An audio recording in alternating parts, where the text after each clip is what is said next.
नमस्कार। मैं poetic world में आप सभी का एक बार फिर से हार्दिक स्वागत करता हूं।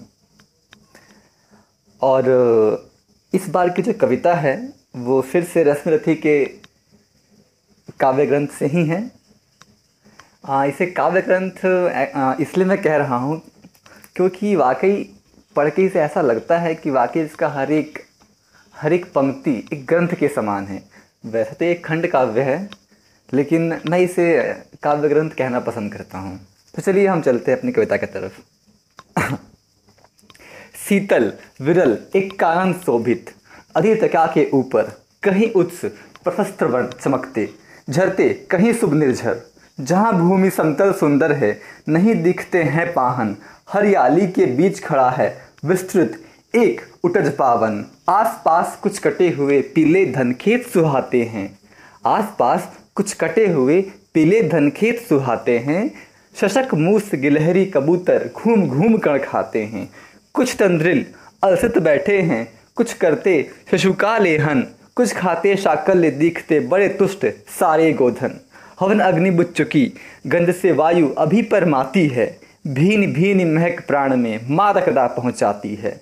धूप धूम चर्चित लगते हैं तरु के श्याम चदन, कैसे झपक रहे हो शिशु के अलसित कजरारे लोचन जैसे। बैठे हुए सुखद अलाप में मृग रोमंथन करते हैं, वन के जीव विवर से बाहर हो विशब्द विचरते हैं। सूख रहे चीवर साल को नन्ही झुकी टहनियों पर, नीचे बिखरे हुए पड़े हैं इंगुद के चिकने पत्थर। अजिन दर्भ पलाश कमंडलू एक ओर तपके साधन, एक ओर हैं टंगे धनुष तुरीण तीर बरछे भीषण। चमक रहा तृणकुटी द्वार पर एक परशु आभाशाली, लौह दंड पर जड़ित पड़ा हो मानो अर्ध अंशुमाली। श्रद्धा बढ़ती अजिन दर्भ पर परशु देख मन डरता है, युद्ध शिविर या तपभूमि यह समझ नहीं कुछ पड़ता है। हवन कुंड जिसका यह उसके ही क्या है, ये धनुष कुठार जिस मुनि की यह छुआ उसी की कैसे हो सकती तलवार। आई है वीरता तपोवन में क्या पुण्य कमाने को, या संन्यास साधना में है दैहिक शक्ति जगाने को। मन ने तन का सिद्ध यंत्र अथवा शास्त्रों में पाया है, या कि वीर कोई योगी से युक्ति सीखने आया है। परशु और तप ये दोनों वीरों के ही होते श्रृंगार, क्लीव न हो तो तप ही करता है, न तो उठा सकता तलवार। तप से मनुष्य दिव्य बनता है, षड विकार से लड़ता है, तन की समर भूमि में लेकिन काम खड्ग ही करता है।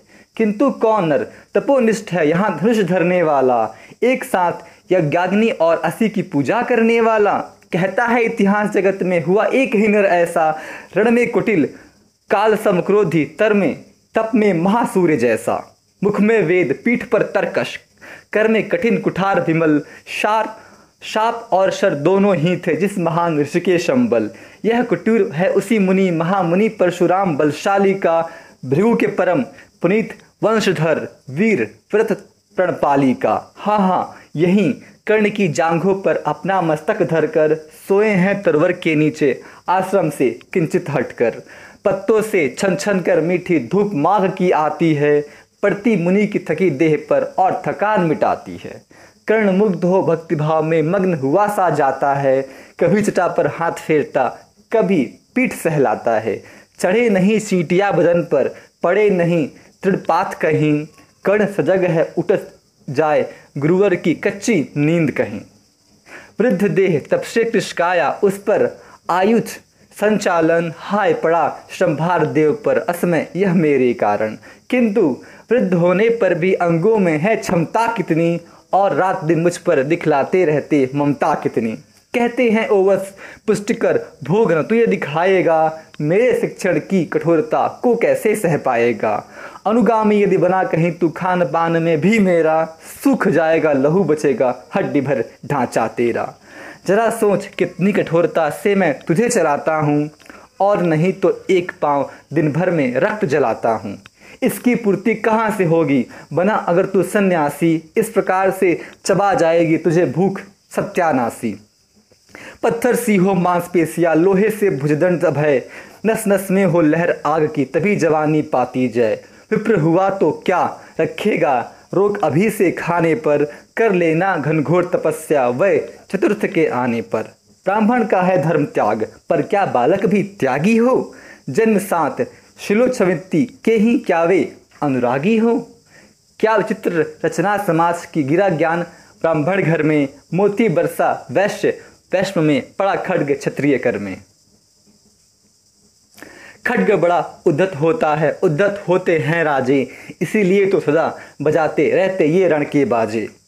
और करे ज्ञानी ब्राह्मण क्या, असी विहीन मन डरता है, राजा देता मान भूप का, वह भी आदर करता है। सुनता कौन यहाँ ब्राह्मण की, करते सब अपने मन की, डूबो रही शोणित में भूपो की लिप्सारण की। और रण भी किस लिए, नहीं जग से दुख दैन्य भगाने को, पर शोषक पथभ्रांत मनुज को नहीं धर्म पर लाने को। रण केवल इसलिए कि राजे और सुखी हो मानी हो, और प्रजाएं मिले उन्हें वे और अधिक अभिमानी हो। रण केवल इसलिए कि वे कल्पित अभाव से छूट सके, बढ़े राज्य की सीमा जिससे अधिक जनों को लूट सके। रण केवल इसलिए कि सत्ता बढ़े नहीं पत्ता डोले, भूपों के विपरीत न कोई कहीं कभी कुछ भी बोले। जो जो मिलती विजय अहम नरपति का बढ़ता जाता है, और जोर से वह समाज के सिर पर चढ़ता जाता है। अब तो है यह दशा कि जो कुछ है वह राजा का बल है, ब्राह्मण खड़ा सामने केवल लिए शंख गंगाजल है। कहाँ तेज ब्राह्मण में अविवेकी राजा को रोक सके, धरे कुपथ पर जमी पाँव वह लक्षण उसको टोक सके। और कहे भी तो ब्राह्मण की बात कौन सुन पाता है, यहाँ रोज राजा ब्राह्मण को अपमानित करवाता है। चलती नहीं यहाँ पंडित की, चलती नहीं यहाँ पंडित की, चलती नहीं तपस्वी की, जय पुकारती प्रजा रात दिन, राजा जय यशस्वी की। सिर था जो सारे समाज का वही अनादर पाता है, जो भी खिलता फूल भुजा के ऊपर चढ़ता जाता है। चारों ओर लोभ की ज्वाला, चारों ओर भोग की जय, पाप भर से दबी धसी जा रही धरा पल पल निश्चय। जब तक भोगी भूप प्रजाओं के नेता कहलाएंगे, ज्ञान त्याग तप नहीं शेषता का जब तक पद पाएंगे। अनन वशन के हीन दीनता में जीवन धरने वाले, सहकर भी अपमान मनुष्यता की चिंता करने वाले। कवि कोविद विज्ञान विशारद, कलाकार पंडित ज्ञानी, कनक नहीं कल्पना ज्ञान उज्जवल क्षेत्र के अभिमानी। इन विभूतियों को जब तक संसार नहीं पहचानेगा, राजाओं से अधिक पूज्य जब तक ना इन्हें वह मानेगा, तब तक पड़ी आग में धरती इसी तरह अकुलाएगी, चाहे जो भी करे दुखों से छूट नहीं वह पाएगी। थकी जीभ समझाकर गहरी लगी ठेस अभिलाषा को, भूप समझता नहीं और कुछ छोड़ खड्ग की भाषा को। रोक टोक से नहीं सुनेगा नृप समाज अविचारी है, रोक टोक से नहीं सुनेगा नृप समाज अविचारी है। ग्रीवाहर निष्ठुर कठोर यह मादंड अधिकारी है। इसीलिए तो मैं कहता हूँ, अरे ज्ञानियों खड्ग धरो, हार ना सका जिसको कोई भी, भूखा वह तुम त्रास हरो। नृत्य कहा करते हैं गुरुवर, खड्ग महाभयकारी है, इसे उठाने का जग में हर एक नहीं अधिकारी है। वही उठा सकता है इसको जो कठोर हो कोमल भी, जिसमें हो धीरता वीरता और तपस्या का बल भी। वीर वही है जो कि शत्रु पर भी खड्ग उठाता है, मानवता के महागुणों की सत्ता भूल न जाता है। सीमित जो रख सके खड्ग को पास उसी को आने दो, विप्र जाति के सिवा किसी को मत तलवार उठाने दो। जब जब मैं शरचाप उठाकर कर्तव्य कुछ दिखलाता हूँ, सुनकर आशीर्वाद देव का धन्य धन्य हो जाता हूँ। जियो जियो अय वत्स, तीर तुमने कैसा यह मारा है, दहन उठा वन उधर इधर फूटी निर्झर की धारा है। मैं शंकित था ब्रह्मवीरता मेरे साथ मरेगी क्या, परशुराम की याद विप्र की जाति ना जुगा धरेगी क्या। पाकर तुम्हें किंतु इस वन में मेरा हृदय हुआ शीतल, तुम अवश्य ढोओगे उसको मुझ में है जो तेज अनल। जियो जियो ब्राह्मण कुमार तुम अक्षय कीर्ति कमाओगे, एक बार तुम भी धरती को निक्षत्रिय कर जाओगे। निश्चय तुम ब्राह्मण कुमार हो कवच और कुंडल धारी, तब कर सकते और पिता माता किसको इतने भारी। किंतु हाय ब्राह्मण कुमार, सुन प्राण कांपने लगते हैं, मन उठता धिक्कार, हृदय में भाव ग्लानि के जगते हैं। गुरु का प्रेम किसी को भी क्या ऐसे कभी खला होगा, और शिष्य ने कभी किसी गुरु को इस तरह चला होगा। पर मेरा क्या दोष, हाय मैं और दूसरा क्या करता, पी सारा अपमान द्रोण के मैं कैसे पैरों पड़ता। और पाँव पढ़ने से भी क्या गूढ़ ज्ञान सिखलाते वे, एकलव्य सा नहीं अंगूठा क्या मेरा कटवाते वे। हाय कर्ण तो क्यों जन्मा था, जन्मा तो क्यों वीर हुआ, कवच और कुंडल भूषित भी तेरा अधम शरीर हुआ। धस जाए यह देश अतल में गुण की जहाँ नहीं पहचान, जाति गोत्र के बल से ही आदर पाते हैं जहाँ सुजान। नहीं पूछता है कोई तुम व्रती वीर या दानी हो, सभी पूछते मात्र ही तुम किस कुल के अभिमानी हो। मगर मनुज क्या करे, जन्म लेना तो उसके हाथ नहीं, चुनना जाति और कुल अपने बस की है बात नहीं। मैं कहता हूँ अगर विधाता नर को मुट्ठी में भरकर कहीं छींट दे ब्रह्मलोक से नीचे भूमंडल पर, तो भी विविध जातियों में ही मनुज यहाँ आ सकता है। नीचे है क्यारियाँ बनी तो बीच कहाँ जा सकता है।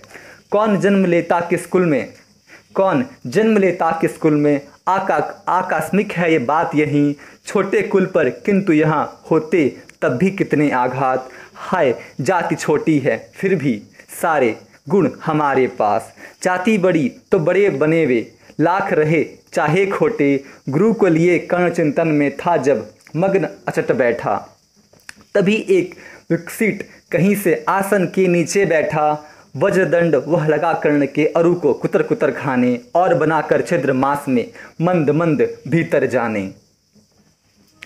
कर्ण विकल हो उठा दुष्ट भौहे पर, हाथ धरे कैसे बिना हिलाए, अंग कीट को किसी तरह पकड़े कैसे। पर भीतर उस धसे कीट का हाथ नहीं था जा सकता, बिना उठाए पांव शत्रु को कर्ण नहीं था पा सकता। किंतु पांव के हिलते ही गुरुवर की नींद उचट जाती, सहम गई यह सोच कर्ण की भक्ति पूर्ण विहल छाती। सोचा उसने अतः कीट यह रक्त पिए पीने दूंगा, गुरु की कच्ची नींद तोड़ने का पाप नहीं लूंगा। बैठा रहा अचल आसन से कर्ण बहुत मन क्यों मारे, आह निकाले बिना शिलासी सहनशीलता को धारे। किंतु लहू की गर्म धरा जो सहसा आन लगी मन में, परशुराम जग पड़े रक्त को देख हुए विस्मित मन में। कर्ण झपट कर उठा इंगितों से गुरु के आज्ञा लेकर, बाहर किया कीट को उसने छत में से उंगली देकर। परशुराम बोले शिव शिव तूने यह की मूर्खता बड़ी, सहता रहा अचल जाने कब से ऐसी वेदना कड़ी। तनिक लजाकर कहा करने नहीं नहीं, अधिक पीड़ा मुझको, महाराज क्या कर सकता है यह छोटा कीड़ा मुझको। मैंने सोचा हिला डुला तो वृथा आप जग जाएंगे, क्षर भण को विश्राम मिला जो नाहक उसे गवाएंगे। निश्चल बैठा रहा सोच यह कीट स्वयं उड़ जाएगा, छोटा सा यह जीव मुझे कितनी पीड़ा पहुंचाएगा। पर यह तो भीतर धंसता ही गया, मुझे हैरान किया। लज्जित हूँ इसलिए कि सब कुछ स्वयं आपने देख लिया। परशुराम गंभीर हो गए, सोच न जाने क्या मन में, फिर सहसा क्रोधाग्नि भयानक भभक उठी उनके मन में। दांत पीस आंखें तरेर कर बोले कौन छली है तू, ब्राह्मण है या और किसी अभिजन का पुत्र बलि है तू। सहनशीलता को अपनाकर ब्राह्मण कभी न जीता है, किसी लक्ष्य के लिए नहीं अपमान हलाहल पीता है। कह सकता जो कठिन वेदना, पी सकता अपमान वहीं, बुद्धि चलाती जिसे तेज का कर सकता बलिदान वहीं। तेज पुंज ब्रह्मण तिल तिल कर जले नहीं यह हो सकता, किसी दशा में भी स्वभाव अपना वह कैसे खो सकता। कसक भोगता हुआ विप्र निश्चल कैसे रह सकता है, इस प्रकार की चुभन वेदना क्षत्रिय ही सह सकता है। तू अवश्य क्षत्रिय है पापी, बता न तो फल पाएगा, परशुराम के कठिन शाप से अभी भस्म हो जाएगा। क्षमा क्षमा हे देव दयामय, गिरा कर्ण गुरु के पद पर, मुख विवर्ण हो गया अंग कांपने लगे भय से थर थर। सूत पुत्र मैं शूद्र कर्ण हूँ, करुणा का अभिलाषी हूँ, जो भी हूँ पर देव आपका अनुचर अंतेवासी हूँ। छली नहीं मैं हाय किंतु छल का ही तो यह काम हुआ, आया था विद्या संचय को किंतु व्यर्थ बदनाम हुआ। बड़ा लोभ था बनु शिष्य हे कार्तवीर के जेता का, तदोदीप्त सूरमा विश्व के नूतन धर्म प्रणेता का। पर शंका थी मुझे सत्य का, अगर पता पा जाएंगे महाराज मुझ सूत पुत्र को कुछ भी नहीं सिखाएंगे। बता सका मैं नहीं इसी से प्रभु जाति अपनी छोटी, कर देव विश्वास भावना और न थी कोई खोटी। पर इतने से भी लज्जा में हाय गड़ा सा जाता हूँ, मारे बिना हृदय में अपने आप मरा सा जाता हूँ। छल से पाना मान जगत में किलकिश है, मल ही तो है, ऊंचा बना आपको आगे सचमुच यह छल ही तो है। पाता था सम्मान आज तक दानी प्रति बली होकर, अब जाऊंगा कहाँ स्वयं गुरु के सामने छली होकर। करे भस्म है मुझे देव सम्मुख है मस्तक नत मेरा, एक कसक रह गई नहीं पूरा जीवन का व्रत मेरा। गुरु की कृपा शाप से जलकर अभी भस्म हो जाऊंगा, पर मदांध अर्जुन का मस्तक देख कहाँ मैं पाऊंगा। यह तृष्णा यह विजय कामना मुझे छोड़ क्या पाएगी, प्रभु अतृप्त वासना मरे पर भी मुझको भरमाएगी। दुर्योधन की हार देवता कैसे सहन करूंगा मैं, अभय देह अर्जुन को मरकर भी तो रोज मरूंगा मैं। परशुराम का शिष्य कर्ण पर जीवन दान न मांगेगा, बड़ी शांति से साथ चरण को पकड़ प्राण निज त्यागेगा। प्रस्तुत हूँ दे शाप किंतु अंतिम सुख तो यह पाने दे, इन्हीं पाद पद्मों के ऊपर मुझको प्राण गंवाने दे। लिपट गया गुरु के चरणों के विकल कर्ण इतना कहकर, दो कणिकाएं गिरी अश्रु की गुरु की आंखों से बहकर। बोले हाय कर्ण तू प्रतिभट अर्जुन का नामी है, निश्चल सखा धृतराष्ट्रों का विश्व विजय का कामी है। अब समझा किस लिए रात दिन तू वैसा श्रम करता था, मेरे शब्द शब्द को मन में क्यों सीधी सा धरता था। देखे अगणित शिष्य द्रोण को भी कर्तव्य कुछ सिखलाया, पर तुझसा जिज्ञासु आज तक कभी नहीं मैंने पाया। तूने जीत लिया था मुझको निज पवित्रता के बल से, क्या था पता लूटने आया है कोई मुझको छल से। किसी और पर भी नहीं किया वैसा स्नेह मैं करता था, सोने पर भी धनुर्वेद का ज्ञान कान में भरता था। नहीं किया कर पाण दिया जो कुछ था मेरे पास रतन, तुझसे निज को सौंप शांत हो अभी अभी प्रमुदित था मन। पापी बोल अभी भी मुख से तू ना सूत रथ चालक है, परशुराम का शिष्य विक्रमी विप्रवंश का बालक है। सूत वंश में मिला सूर्य सा कैसे तेज प्रबल तुझको, किसने लाकर दिए कहाँ से कवच और कुंडल तुझको।